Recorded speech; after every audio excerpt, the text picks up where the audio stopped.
రోజుకి ఎన్ని లీటర్ల వాటర్ మనం తీసుకోవాలి, ఎంత పరిమితి దాటి తీసుకోకూడదు? దురదృష్టవశాత్తు మనకి రకరకాల స్పెషలిస్టులు ఉంటూ ఉంటారు. ఇప్పుడు మనం చాలామందికి చెప్తూ ఉంటారు 4 లీటర్లు తాగాలి, 5 లీటర్లు తాగాలి, 6 లీటర్లు తాగాలి, పొద్దుట లీటర్న్నర ఒక లేచిన వెంటనే తాగేయాలి, ఒక అరగంట ఇంకొక లీటర్న్నర తాగేయాలి. This is all trash. బాడీలో ప్రతిదానికి మెకానిజం ఉంటుంది. సో ఇప్పుడు మీరు ఎక్కువ నీళ్ళు తాగారంటే బయటికి పంపేస్తుంది, తక్కువ నీళ్ళు తాగితే కన్సర్వ్ చేస్తుంది, పంపించదు. ఓకే.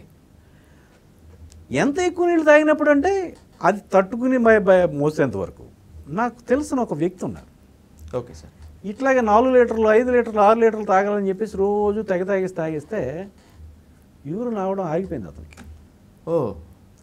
అంటే పొట్ట ఉబ్బిపోయింది, యూరిన్ అక్కడ ఉండిపోయింది. ఓకే. అంటే యూరిన్ బ్లాడర్ ఉంటుంది కదా, ఆ తిత్తి, అది అది వ్యాకోచి, అదే స్ట్రెచ్ అయినప్పుడు మూత్రాశయం అది సంకోచిస్తే అప్పుడు మనం యూరిన్ బయటకు వదిలేస్తాం. Okay sir. అది మా మిక్చరేషన్ అంటాం. అది ఇంకా విపరీతంగా స్ట్రెచ్ అయిపోయి ఎటోనిక్ బ్లాడర్ అంటాం. ఇంకా టోన్ కోల్పోయింది, దానికి పోయింది. కోల్పోయినప్పుడు అతను ఏం చేస్తారంటే ఒక గొట్టం వేసి యూరిన్ బ్యాగ్ పెట్టి పక్కనే రోజు అలా ఉంచుకుంది. అంటే దానికి రెస్ట్ ఇచ్చేయాలి, దానికి ట్రీట్మెంట్ ఇంకేం లేదు. ఓకే. రెస్ట్ ఇచ్చేస్తే కొన్నాళ్ళ తర్వాత మళ్ళీ నెమ్మదిగా అది వస్తూ ఉంటుంది. అంతకాలం పాటు ఇది నీరు దాంట్లో పడుతుంది. ఆ పైప్ పెట్టాల్సిందే. కేవలం పైపు పెట్టి బ్యాగ్ కూడా పెట్టుకుని కడుపులో పెట్టుకుని తిరగడం. This is what happens. చాలామంది ఈ విషయాలు చెప్పరు. ఇంకా ముఖ్యమైన విషయం చెప్తా. మొన్న మధ్య నాకు పేషెంట్ వచ్చాడు, చాలా డాక్టర్లు కూడా నాకు ఆవేళ బాగా తీరిగా ఉన్నాను. కొంచెం తీసుకొచ్చిన అతను నాకు బాగా మిత్రుడు. ఓకే. ఆయన జర్నలిస్ట్ మిత్రుడు. పేషెంట్ తీసుకొచ్చారు. ఏదో ప్రాబ్లం, విపరీతమైన నీరసంగా ఉంటుందండి, ఏదో చెప్పుకోవచ్చు. సరే పిచ్చపాటి మాట్లాడుతున్నాను నేను. మాట్లాడుతూ ఉంటే అతను చెప్పాడు, అతను 2-3 సార్లు అడ్మిట్ అయ్యాడు ఎక్కడో, విపరీతం నీరసం తగ్గట్లేదు.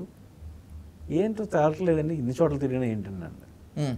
నేను అలా మాట్లాడుతుండగా క్వశ్చనింగ్ నాకు అర్థమైంది ఏంటంటే అతను రోజు ఇలా పొద్దుట లేచిన వెంటనే లీటర్ పావు, తర్వాత ఒక అరగంటకు లీటర్ పావు నీళ్ళు. సోడియం బాగా తగ్గిపోయింది. ఓకే. బాడీలో సోడియం. ఎస్. నీళ్ళు ఎక్కువ పోతుంది సోడియం. వాటర్ ఒకటే విడిగా వెళ్ళదు, సోడియంతో పాటు వెళ్తుంది. ఓకే. సోడియం ఒకటే విడిగా వెళ్ళదు, వాటర్తో పాటు వెళ్తుంది.